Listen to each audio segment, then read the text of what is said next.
Hey there, once again, welcome to Pageant Talks, and I'm Gian Lasala, fashion designer and now pageant vlogger. And of course, we've been like anticipating Miss Universe for the longest time, and we are officially starting Miss Universe Fever, rather, in my vlog with my first ever Miss Universe candidate guest, no other than Miss Universe Belize Iris Salguero. I love that name, Iris. Iris, Yay! yes, hi. It's so good to see you. Yes, and for everyone's information, I'm the designer of Iris. Yay! And we're working on something amazing. You have magic hands, and I just can't wait for it to be done. I know, and it feels like it is a divine appointment by the Lord Jesus Christ that uh, Iris is a born again Christian. I'm a born again Christian. We're both believers, and it's just so nice to work together as God's children. So, how are you, Iris? Let's get it all I'm started. How I'm are doing you? so good. I feel right now, literally, my heart is full. Like sometimes I tell you that I it's not that I'm unaware that I'm Miss Universe, but I've just been so comfortable in my privacy and enjoying my privacy this past 2 years that Right. now that I'm in the spotlight, finally accomplishing one of my biggest dreams, my heart is just so full, and the positive feedback has just made it 100 times better. Right. And do you like the attention that you're getting? Because I've been seeing you all over social media, and I think that is like the first time for the very longest time that Belize is getting attention. How do you see that now? Yeah. Well, I see it, in a positive aspect because as much as I'm Miss Universe Belize and I'm getting the attention, I think everybody, when they see me, they think Belize. So it's that Yeah. exposure from my country that the economy needs right now, because with COVID, everyone's been affected so heavily, especially because we live off of the tourism industry and nobody has been able to travel. So Right. I feel proud to be a part of, bringing back to life the Belizean tourism and the economy. Right. And you know what? A lot of my I mean, not pageant fans, but a lot of the followers on my Instagram has been asking if you're half Filipina because you look Filipina. So how do you feel with Yes, that kind of feedback? Yeah. Is it the first time that you I heard it or always many get that times? Yeah. question. Always get that question. Actually, when I was in Miss Earth, and the moment I got off my plane and I had my sash on, they were asking me, "Are you Filipina? Are you Filipina?" Everywhere I would go during the Miss Earth competition, people had their suspicions that I was half Filipina, but no, I'm full Latino. I don't know how it is that I have all these Filipina aspects, but I take it as Right. a big compliment because Filipinas are beautiful women. Yeah. And if you're gonna have a career here in the Philippines, I'm sure you're gonna make waves too. So, Iris, Absolutely. okay, so this is part one of our interview, so we're gonna get to know Iris a lot better, and it's just very casual. So, Iris, tell us, like, how was it like growing up with in a huge family with 12 siblings? And amongst the 12, what's your like rank? Like, is there, what do you call that, rank or from Placement, I guess. placement in Pretty the much family? I right. don't know. Yeah. Okay. So tell us all about it. How was it like growing in the family? Yeah. Well, it's fun in its own way because it's such a big group of people, and I'm very family oriented, and I think it's because of that. So I Right. always had someone to play with. I always had someone to run to for advice, someone to guide me. But sometimes it did get stressful. I mean, with such a big family, you get on each other's nerves every now and Right. then. But so much love from a big family. I had so much love, and I feel blessed because, like I said before, I've always had somebody to run to give me advice. Whatever I've been going through in my life, there's Yeah. been someone to guide me, and they've always supported me with my decisions, whatever the outcome may be. They've always wanted the best for me and been my main source of support and motivation. Nice. And are you the youngest among the girls or the eldest? I am the youngest of the girls. It's 7 girls and 5 boys. So Okay. the females are the dominating ones in the family, The and I'm the family. youngest one. And oddly enough, I'm also the tallest one of all the girls. Okay. Good for you. So here, there's another interesting fact about Iris is that you paid your way through high school and you graduated salutatorian, which is amazing. I mean, yeah, I could not say anything more about that. So why did you pay your own tuition fee and how did you end up as a salutatorian? Okay, so the reason I wanted to finance myself through high school was because with such a big family, my parents always worked very, very hard to give us what we needed, maybe a little bit more, and spoil us every now and then. I wanted to take some of that weight off of their shoulders because I think they had prepared me enough already. Ever since I was little, they taught me to always pull my own weight and be responsible for my own things and to work hard. My parents are from El Salvador originally, and when they moved here to Belize, they had to start from scratch, not speaking one word of English. And to this day, they struggle, but they've managed to build a life for them and for us through a lot of hard work. And that was something that I always admired of them, and to show them my gratitude and to show them that they had instilled so many good morals and values and life skills into me. I wanted to be a bit more independent and show them that I had that potential. And as well, that way they wouldn't have to worry so much about me financially, and they could invest that money into whatever they wanted to. So I put myself through high school, working several different jobs part-time. And the way that I became salutatorian was that I always was a child that enjoyed going to school. I would love to get ready in the morning and excited to go to school. I loved the first day of school.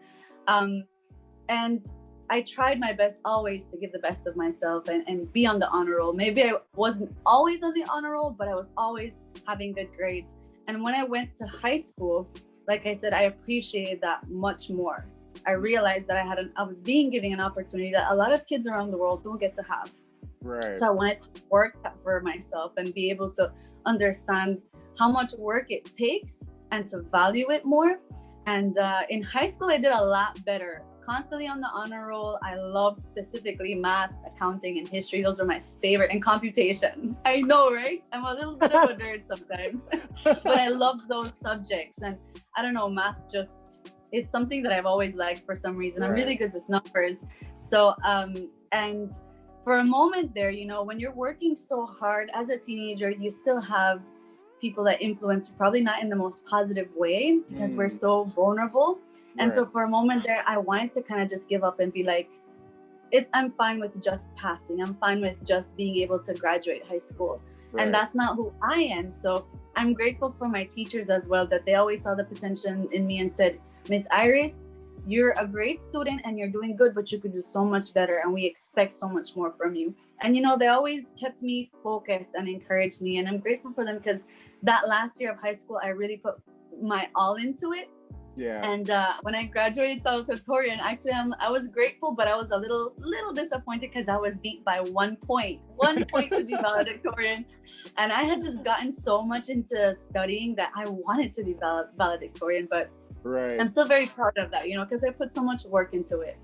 Okay, so how do you handle criticisms about, of course, I'm sure this will be asked of you at Miss Universe, why didn't you go to college, or are you pursuing college, or do you ever feel discouraged if you hear criticisms about you not going to college? How do you handle those? Well, I know that, like I said before as well, education is something that has always been important to me, and I want to focus on education as well as part of my platform. Right. And I always wanted to go to college, and I did receive a scholarship at one point to move to Antigua, Guatemala and study. But financially, I wasn't in the best place possible. I would have had to move to another country, find an apartment, find a car, get a job, and adjust to that all in the matter of a month, which I think was too little time. Right. And so I always wanted to save up to go to college as well, because I didn't want to put that burden on my parents. I wanted to be independent. And I was saving and I was working and just putting into that little bank account, hopefully I'm going to go to college. I'm going to go to college with the hopes of getting there. But life happens and it throws its curveballs at you. Yeah. And I've been able to just manage with the curveballs, just go with the flow and invest that money wherever was needed of me at that time, whether it be in my family, for medical reasons, whatever it may be. But you know what? I think that everything happens at the time that it should. So I'm trusting life that this is the moment. I'm trusting in God now that He's giving me that opportunity, that I'm finally enrolling in college to get my degree in digital marketing. I'm starting classes soon. So I feel blessed. I feel grateful because I'm on that journey finally, and I will accomplish it. Definitely. And now you're also Miss Universe Belize, which is really the icing on the cake. It's been a good year so far, and we're only in the first month yet. Yeah, and I think that's the most important thing, because it's all about having, when you have Jesus Christ in you, everything just emanates, in His righteousness, in His glory, in His love. and you're so overflowing of that, Iris, and it really shows in your countenance. And that is a very important factor or edge that you can bring to Miss Universe, regardless if they don't understand about, your relationship with Jesus Christ. You don't have to prove it, just show it. Yeah, and I think that with that relationship, the main point of it is love, and to give Yeah. love and to give love to everybody and show respect regardless of the differences that we may have. Mm, Because I think sometimes we focus on those differences way too much, and that's what drives us apart instead of just showing love and respect. And I think that Miss Universe, with the platform that they have, set a great example for showing that women from around the world, from different races, cultures, and different backgrounds, can come together and form this sisterhood of empowerment to right. amplify our voice and create change. I love that. Oh my gosh, Iris. I'm speechless. I'm glad you Okay, like yeah, it. and okay, next question. So, okay, this is the most interesting part. You are a domestic violence survivor, so you can discuss this in detail, so that everyone can hear your story. So, tell me all about this one, or tell us all about it. Okay, so it started when I was 17. I was not in the best place in my confidence. I was a very insecure person. I was very shy. I hadn't flourished yet into the young lady that I am now. And because of that, I was in a very vulnerable place where I could easily be manipulated. And at Right. such a young age, too, I never felt that I fit in, and I never really dated anyone. So when I finally dated this person, I felt like, yes, I'm on the path to fitting in with my friends and everything else that's going on around me that happens in the lives of us, well, the lives of teenagers that we Right. want to be part of. And everything was great for the first year. You know, persons that are the aggressors, they tend to be very charming. That's one of Right. their aspects that really attracts people to them. And they met my family. My family approved. They loved this person because he was very talented as well, and just charismatic and funny and could get along with anybody. And everything was great for a year, like I said. And then, unfortunately, it's like a switch flipped, and everything completely changed.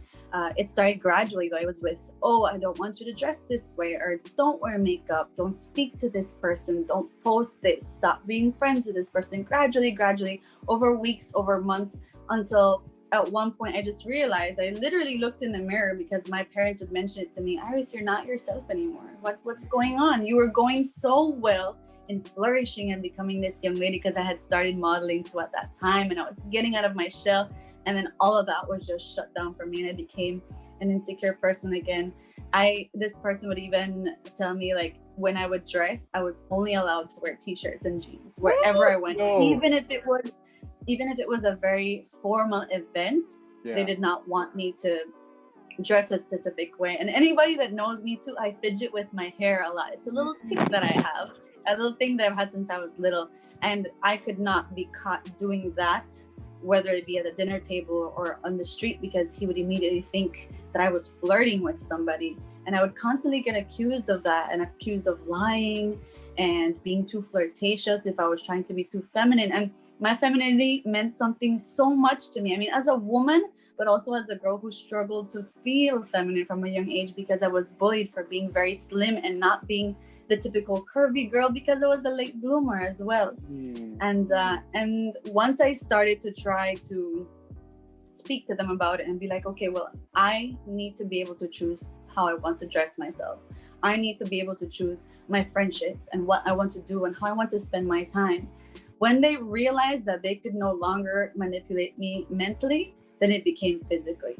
That's where it started, with looking for arguments to put the blame on me, make me feel guilty. And if for 1 minute I snapped out of it, it would start with the grabbing of the wrists. Then a push turned to shove. And then it just escalated and escalated.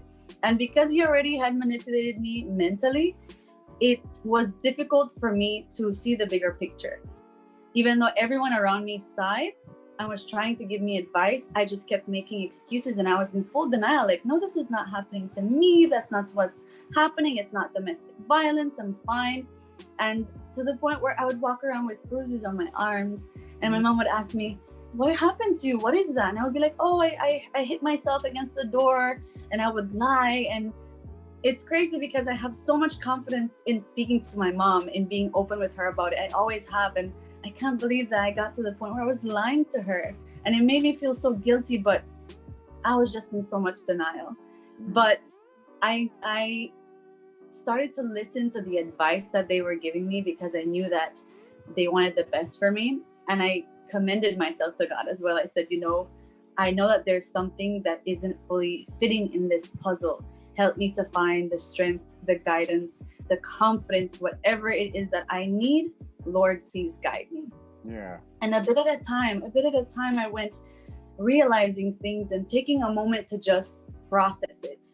And that's when I started to find self-love, appreciating my body the way it was, loving myself with my little imperfections that society tends to label, and accepting that I was the way that I was and I was beautiful that way.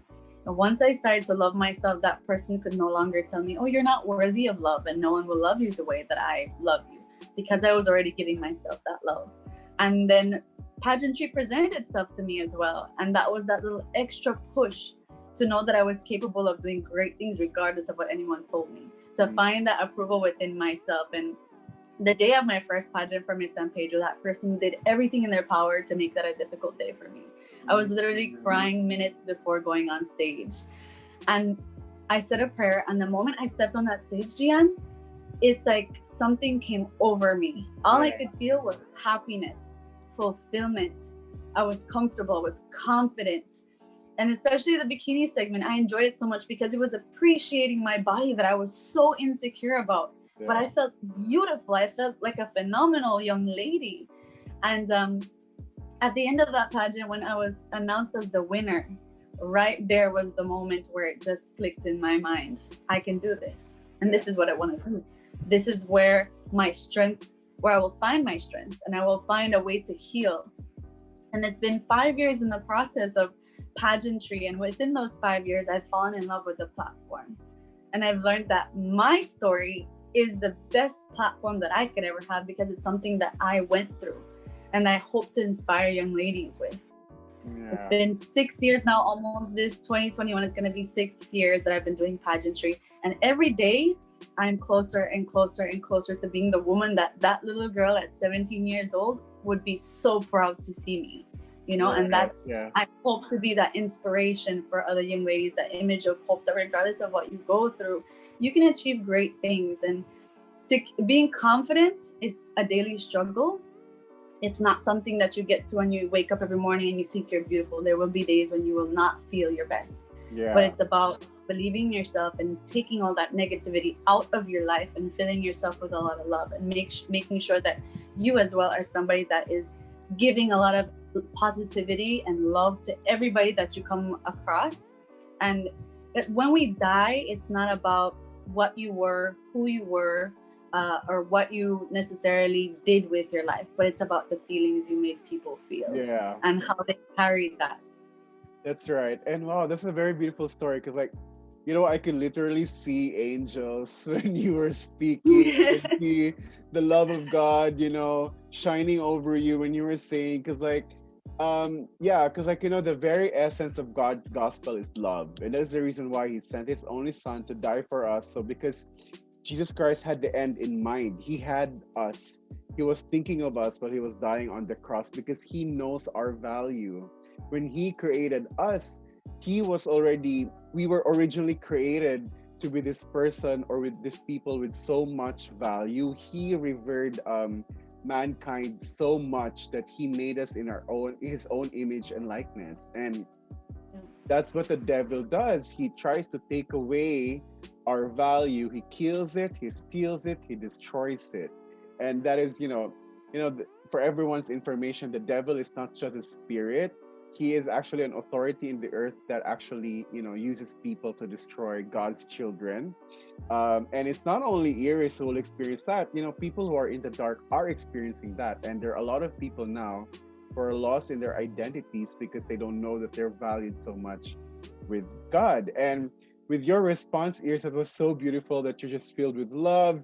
You just want to spread love, because that is the very essence of God. Love. God is love. And love is the answer to everything. You cannot respond to violence or negativity with the same violence or negativity, because then it becomes that endless toxic Cycle. cycle that we repeat generation over generation. We need to change what we're doing, and love is always the answer. As cliche sometimes as that may sound, but from the moment we're born as human beings, the first thing we want to feel is that loving, nurturing, comforting feeling of our mother embracing us in her arms, and we carry that all through our adult lives until the day we die.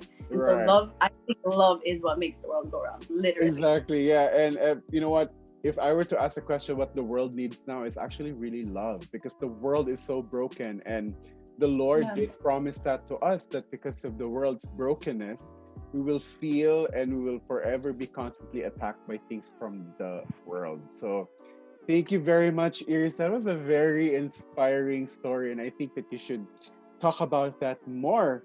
So anyway, next question. Where is my notes? Okay. All right. So you're advocating for women empowerment. Can you tell us more about Shine and what it stands for, and what is your current progress right now with, doing the project? So I've been working with Shine since I did Miss San Pedro. The previous reigning Miss San Pedro was actually in the project, and she was so kind enough to involve me because she knew my story. She actually had like a front row seat to everything that was happening in my relationship. And what people don't know too is that as much as I was Miss San Pedro and I was in this process of healing and inspiring other women, other young ladies, having those sessions where we could openly speak of our insecurities was also very therapeutic to me. And to know that these young ladies looked up to me just filled me up with more motivation to be determined in becoming a better version of myself, because I had people that were looking up to me, that were rooting for me, and I could not let them down. And so what Shine is, what it stands for, is shaping healthy identities through nurturing and education. So what we do with these young ladies is, whether they've been through a traumatic experience, or they're simply struggling with insecurities, or maybe even bullies at school, we bring them into an environment where they can feel safe to share all these troubles, free of judgment, where they can look to us for advice, or if it's a very traumatic situation, we can help them find, whether it be an advisor, a mentor, maybe a doctor or a psychiatrist, whatever service we can offer to these girls, so that they can become a better version of themselves and heal from these traumatic experiences. That's what we offer. And like I said, we have this space where we can speak openly about all the things that are troubling us, because as women, we all need to support each other. And I think that as women as well, sometimes we pin ourselves against each other, or society pins us against each other. And it's nice to be in a space where, regardless of age, whether they're 12 or 18 or 21, which I was at the time, and even now that I'm 24, I can share with them a little bit of what I've been through, and hopefully that can just motivate them to keep on focusing on their goals and know that they're worthy of accomplishing great things regardless of what they've been through. And we also hold like little photo shoot sessions for them to help them exercise and build up this skill of self-confidence and loving themselves. And this little photo shoot too, well, we can't do it now because of COVID, but we try to do something virtually. But the meaning behind the photo shoot is to help them see that they are beautiful, to help them understand how they should be treated, so they can set their standards high, and that way not be vulnerable to anybody that is trying to take advantage of them. It is very good. It's actually like giving back their value and letting them know about their value, that, that they're created perfect, loved, and whole by God. Capable of great things. Exactly. Yeah. So, wow. Thank you very much for that, Iris. I'm already being so filled with whatever you tried to say. This is actually a very fun interview. So, okay, next question. Now, I think you're one of those most prolific beauty queens. You have attended Miss Earth and Miss World, and these are not ordinary pageants. Okay, so can you tell us specifically how was it like competing for Miss Earth and for Miss World? So you came first to Miss World. How was it like? Yeah, so that was my first international pageant, and I was still in the process of healing from that relationship, and it was exactly what I needed. It was all that positivity and sisterhood. But with being inexperienced, I felt so blessed to have a roommate like Miss Aruba and Catriona that was like 2 rooms down, and then there was Miss Japan and Miss India, and all these women because I was so inexperienced, they would tell me, oh, well, let us help you do your hair. Let us help you do your makeup. You should wear this. You should wear that. Always helping me to look my best because I was so inexperienced. And I feel blessed. And that just goes to show that women supporting women, that's where our strength lies. Yeah. Queens are supposed to fix the crowns of other queens. I'm all for women empowerment and supporting other women, because if we want to create that change, we want to get all those rights that we deserve and have equal opportunities, we have to start by showing that respect and that love within each other, woman to woman. And so that was an experience that really filled my heart, to be able to be part of this sisterhood of amazing women.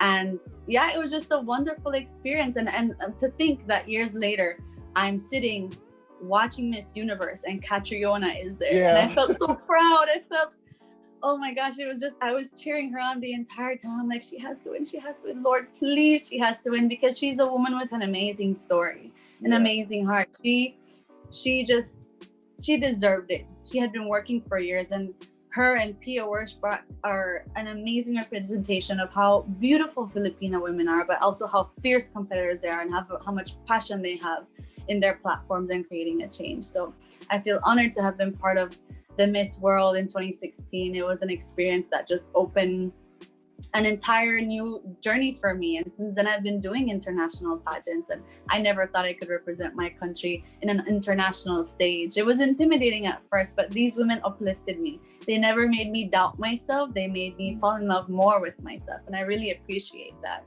And then with Miss Earth, competing against Karen Ibasco. Karen, another Filipina this woman was on point at every moment, so beautiful, so graceful. She has a very delicate way to her, and her favorite color is pink, and she definitely demonstrated that in her wardrobe. Everything was pink.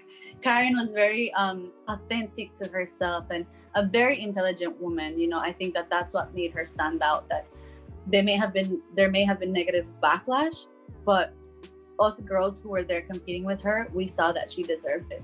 We saw how much work she was putting into it and how prepared she was. And being in the Philippines was an amazing experience, because the Filipino people are so warm.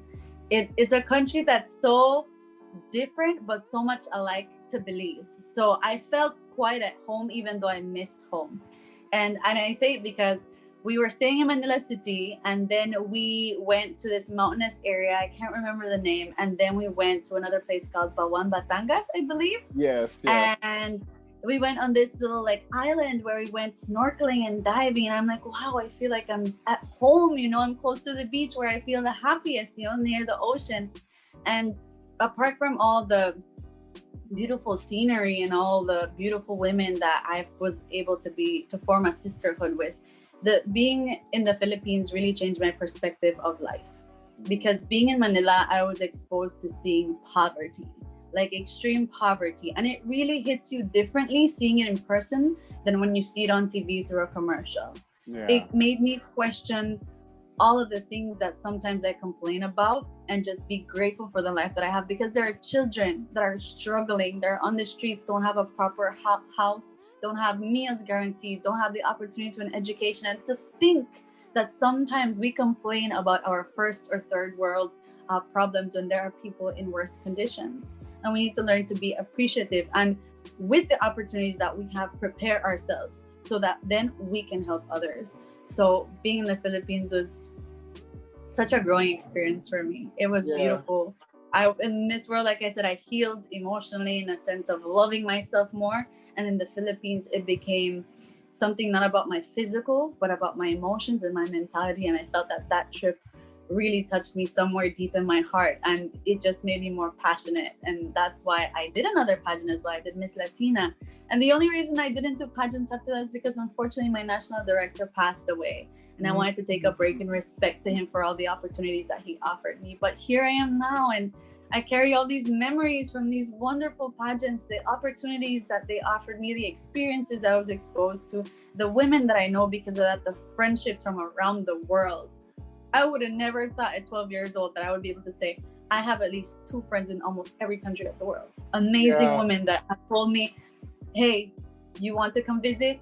My house is open to you. You're part of the family. And I'm the same with them. You want to visit? Let me show you my country. And it's just amazing. I feel blessed. I will visit soon. You better. I'll be waiting for you. Yeah, and then before I go to the other question, because like you have fond memories of Karen and Catriona, and I just want you to share that for our audience. You have fond memories of Jollibee. Can you share your experience, yeah, with Jollibee? Yes. So I'll tell you this. I love the Filipino food. I loved it because it reminded me a bit of my of the food here in Belize. But then I heard this hype around Jollibee, Jollibee, Jollibee. I'm like, what's Jollibee? Where is Jollibee? And I was finally told that Jollibee was a food franchise. Yeah. And then at one time, all the girls, we were running late and we had, I believe, was an interview. So we couldn't get to our reception for lunch. Yeah. And so what the organization decided is that, you know, would the girls like to get treated to Jollibee? Because everyone was doing a diet. I don't necessarily diet, but I was eating healthier. And so for us to hear that we were going to get Jollibee, everybody wanted it, of course. So we all agreed. And a group of us were able to go with one of the team leaders to go to Jollibee and order food. And I was so happy to see that they had like rice and fried chicken and potatoes and soups. And I'm like, yes, that's exactly what I want. And actually being in Jollibee was one of the first places I was exposed to seeing poverty. I saw this mother walk in with her baby. It looked like a newborn baby, and it was barely wrapped in a little cloth that she had. And there was a 3-year-old with her as well. And he walked in asking to the Jollibee employees just for some warm water for the milk of his little sister. And that really touched my heart. And I love the Filipino people as well, because you guys are so warm. And the Jollibee employees were like, sure, here, like, you know, have the water. And then I offered to buy food, and the other girls pitched in as well to give them some groceries. And it was an amazing experience, you know, and I'm so grateful for things like that. So Jollibee holds a special place in my heart. The Philippines holds a special place in my heart, and the Filipino queens and people, of course. The whole experience was just, it changed my life completely. Well, I hope I can like put some Jollibee in the package when I send it down, but I don't know if it's even possible. But let me see what I can do, because like when Miss Universe is gonna be in the US, I'm gonna ask some of my friends to bring you Jollibee in your room. Yes, so please remind me. I've never had anything else like Jollibee. Like, of course, you have KFC and all these other franchises, but none of them ever taste like each other. And Jollibee really has its own little unique touch. So I really loved it, and I can't wait to have it again. I mean, I plan to go back to the Philippines, and obviously I'm gonna get myself some Jollibee. Yeah, but let's have Jollibee. Till then, just the Jollibee would be fine. Yeah, okay. I'm gonna ask Romeo to bring you Jollibee from LA when he goes to yeah, please remind me so that you can have your Jollibee. So, okay, so how was it like competing for? It's a very specific question, because like, you know, not everyone could get to share like, you know, how they competed with such illustrious queens like Catriona Gray and Karen Ibasco. So how was it like competing with Catriona at Miss World? And then later on we'll talk about Karen Ibasco. Yeah. Of course, Catriona, apart from being a beautiful woman, she's a woman with a big heart. Yeah. She was always very nice to everybody. Carried herself with a lot of grace and a lot of love. She did seem a bit quiet, but I think that's her personality. Catriona was just like focused. She was there to put in all the work, and she was there to still make friends, of course, and she was nice to all the girls. And like I said, she helped me in certain ways as well with the other girls, like, oh, you should do this, you should do that way you can present yourself better. And I appreciate that. So in Miss World, I think she did an exceptional job. Of course, maybe things don't always turn out the way we expect them to, but again, believe in divine intervention, because she may not have won the pageant, but look at the one she did win. Yeah. You have to trust the process. You really have to trust the process. And so I'm very proud of her, you know, that she was able to accomplish that, because it was well deserved. And then are you guys still communicating up to now, or do you have like a way for you to talk to each other? We did have a group chat from all the girls that competed in Miss World, but somehow I think it got deleted. So, I mean, I have sent messages here and there, but I mean, she was so busy as Miss Universe as well. So I don't think she had time to actually sit and answer. But I mean, I still kept up with her journey, and a win for her was a win for all the girls that had competed as Miss World. I think at least that's my perspective, you know, because we were part of that year, part of that group, and to see any one of those girls succeed, whether it be in pageantry, in their career, or in just being married and starting a family. That's a win for all of us. Right. And then how was it like competing now with Karen Ibasco? How was it like competing with her? Yeah. Karen as well was a woman that was just graceful and filled with love and kind, and she was always just somebody that was looking out for the best interest in everyone. Like Karen would like say, okay, well, oh well, you know, maybe fix this so it looks better. Like always giving constructive criticism to make sure that all the girls, you know, looked good, at least in my perspective, because I got to spend time with her. And within our friend group, we were all just helping each other out. I know Miss Samoa was also part of our little friend group, and all these girls were just so wonderful. Like I built friendships with them that I'm so grateful for. And Karen, like I said, she's a very intelligent woman. Yeah, she So is when very she much. spoke, she had a lot of power when she spoke. She was very well prepared, and I think that that's why she did such an amazing job. A lot of people may have been disappointed with the results, and that's their own personal opinion. But from somebody that was there at that pageant and saw her performance and saw the effort she put in there and how prepared she was, I think it was well deserved. She was somebody so committed as well. She would constantly be working out where some other girls probably weren't. Like Karen was there because she had a mission and she put in all the work and made all the sacrifices. And that just goes to show that if you put in all the work, you can accomplish what you are there to accomplish. But it takes a lot of work and you can't give up. You have to stay focused. Right. So she was constantly working out. She was constantly preparing herself. Like I said, she was always on the spot, looking her best, behaving her best, just naturally being herself. Though I think that's just the characteristics of who Karen is, the essence of Karen. She's a graceful woman, and it was an honor competing with all these girls.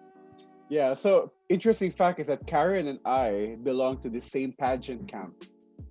Oh, And wow. yeah, and you know, it was actually my plan to bring before I met you, it was our initial plan for me to bring Miss Universe Kenya and Tanzania here to be trained for Kagandang Flores. But now here you are working with Belize, and who knows, with my partnership with Romeo, we can continue this one after your reign. Yeah, and then bring the girls over here. And you can come too. Please come, Iris, and let's spend time. I want to so bad. I'm saving I up. You know. know, the pandemic has at least allowed me to save. But I look forward to doing so much traveling. I'm definitely going to go back to the Philippines because even though we were there for such a long time, there was a lot of storms happening at the moment. So we couldn't go to all the different destinations that it was planned. But we still had an amazing time. So I look forward to going and discovering it on my own timing. Yeah, there will be a lot of you that I've already invited. So I might have to really prepare for it. I know, I have to prepare for it. Yeah. So anyway, yeah, okay, so we're down to the second to the last question for part one. So what are you most looking forward to at Miss Universe, except aside from, you know, wearing my gown? What else are you like looking forward to? Which I'm so nervous, Iris, because like I'm so nervous. I get, guys, you don't know, like after we did the first prototype, I wasn't able to sleep. I think Iris, I shared that to you. I slept. Yeah. I just kept. You were so nervous, and you were like, "I have to fix this, and I have to get it done the right way, whatever it takes." And I'm like, "I love your commitment." Thank you.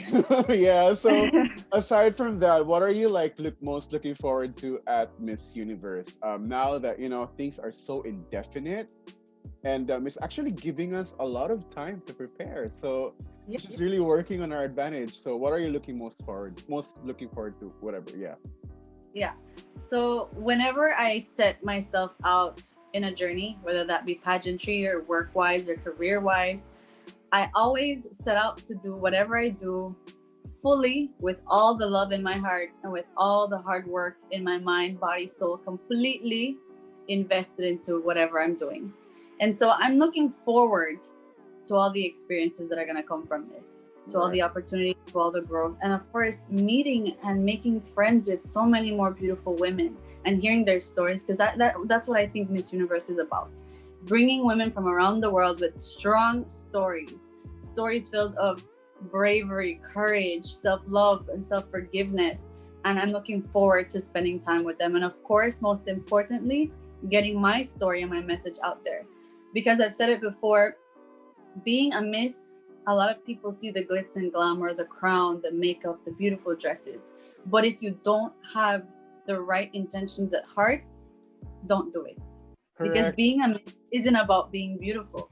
It's about what you have to offer to the world. That's Yeah. actually one of my biggest fears is going through my life and not being useful to my community, whether it be in impacting lives, in creating change, in creating an organization that helps other women. I want to be useful whichever way possible. And Miss Universe is giving me that platform to do that.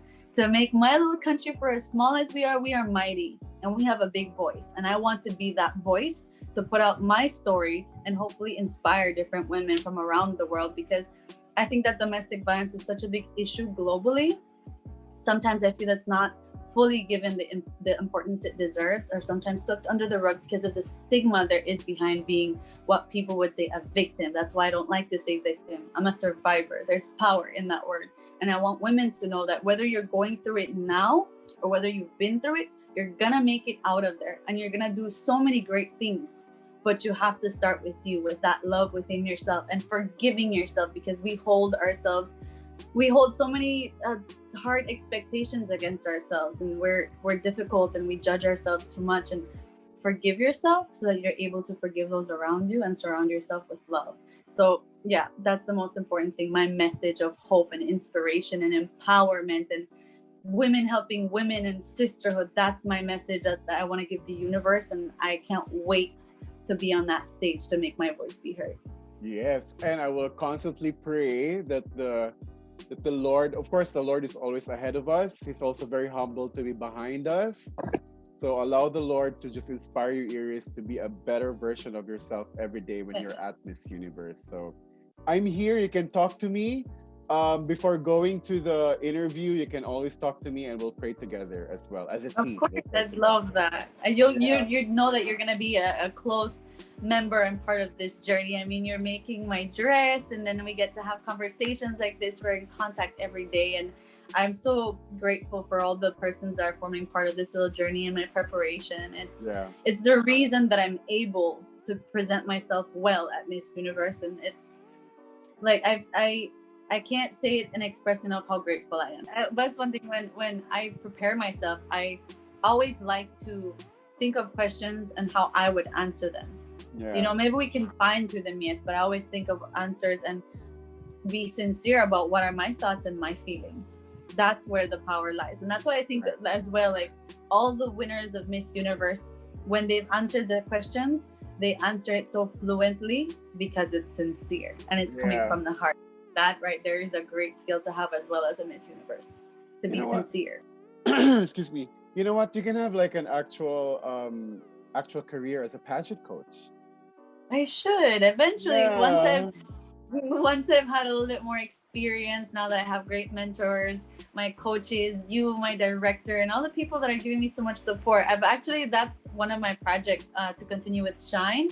I'm hoping we're seeing if we're going to make it virtually or if we will be able to follow all the COVID rules and regulations to be safe and do it physically, where I can come and speak to the girls and tell them my story and also give them a little bit of some modeling and pageantry classes, which I think they would love so much. And I think it is the reason why we met. And then there's Romeo, and he has a very awesome team. Is because probably that the Lord is, really trying to shine His light over Belize and, giving Belize the chance to really shine at a pageant like Miss Universe. And I just studied the geography of Belize. You're bordered between Mexico and Guatemala, right? Yep. Mexico and Guatemala. And that's the funny thing. We were an English colony, so we're the only English-speaking Central American country that's also part of the Caribbean. So we're quite unique in our own little way. And even though we're small, we're mighty, but we're still part of Central America, and we want to represent that as well. I think that the past queens from Belize have done an amazing job, and the organization, since Romeo has it as well, has done an amazing job at representing all the different ethnic groups, because it's 7 different ethnic groups, so diverse. And I'm excited to be on that stage. I really can't wait to just present myself to the universe and be a representation of what all Belize has to offer and the potential that we have. Yeah, and it's such an honor to dress you up, to be a partner of Belize. I mean, not all Filipinos are familiar with their country. So at least now they will have a recall of Belize because of this partnership. Yay!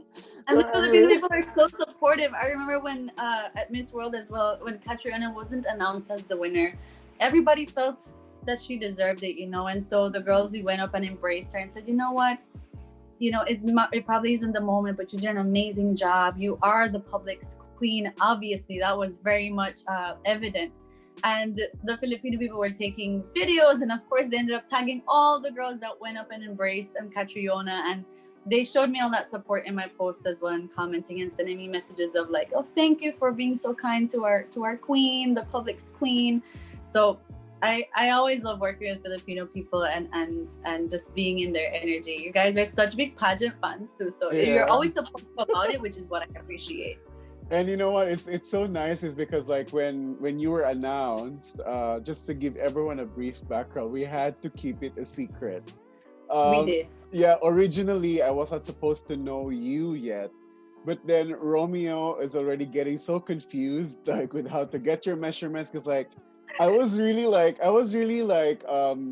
holding him up to the neck. It's like Romeo, I need to get this, I need to do this, I need to do that, and I was like, Yeah. okay, Gian, I'm gonna let you sign an NDA, and then, then Yes. we're gonna do this in It's secret. Yeah, difficult to do it without knowing you. And the thing is to that into your designs, which you gave us so many different choices, beautiful yeah, choices, but to properly fit a dress to somebody, you have to know their physical aspect as well. What would exactly. suit Yeah, their body, their skin tone, their body shape. So I'm glad that he was able to give in as well, because that way I could also give in my input and be part of the whole process along with you, which is why we keep in contact so much right. daily with the positive messages and updates on my dress. And I honestly, you're doing an amazing job, and I Thank can't wait you.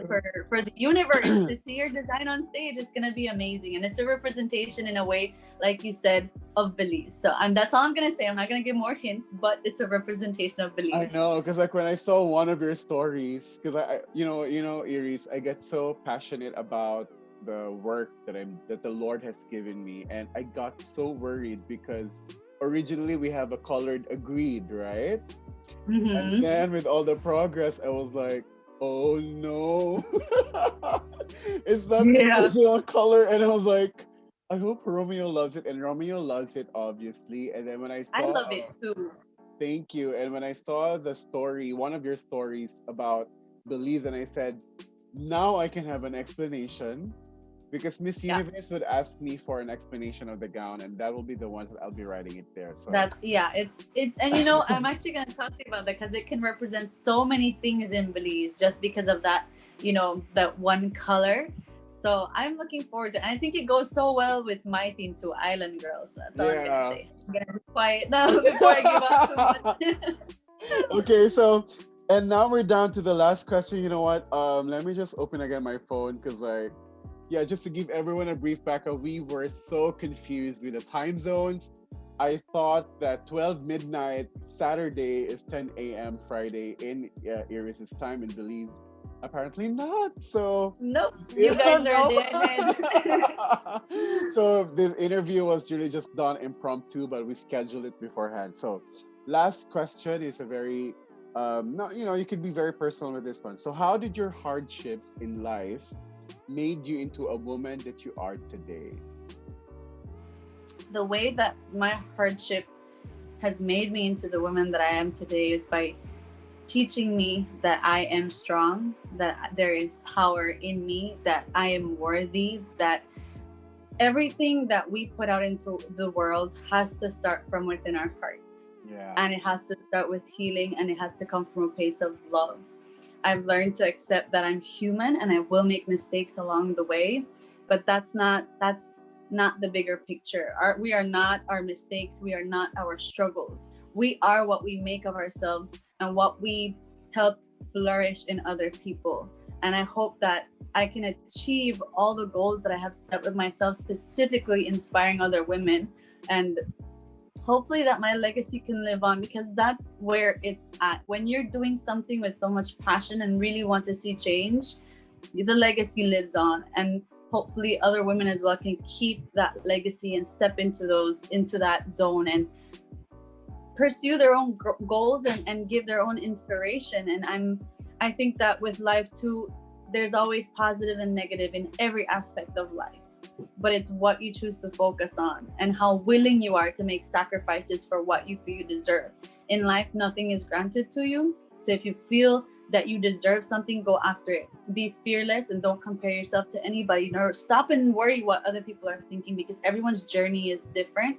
Everybody is at a different everyone's at a different pace, and everybody's got a different goal. So just trust in the process and believe in yourself. And I think that this hardship has just made me stronger and more determined. And whatever life throws at me now, I'm prepared. And I feel I'm fully prepared for Miss Universe and all the struggles that will come with it, because I've been through so much. And I think that that's all part of God's plan for me to be ready for this moment and to take full advantage of it, but to do it with a higher purpose, which is my platform, and not just necessarily going behind the glamour of a sash and a crown.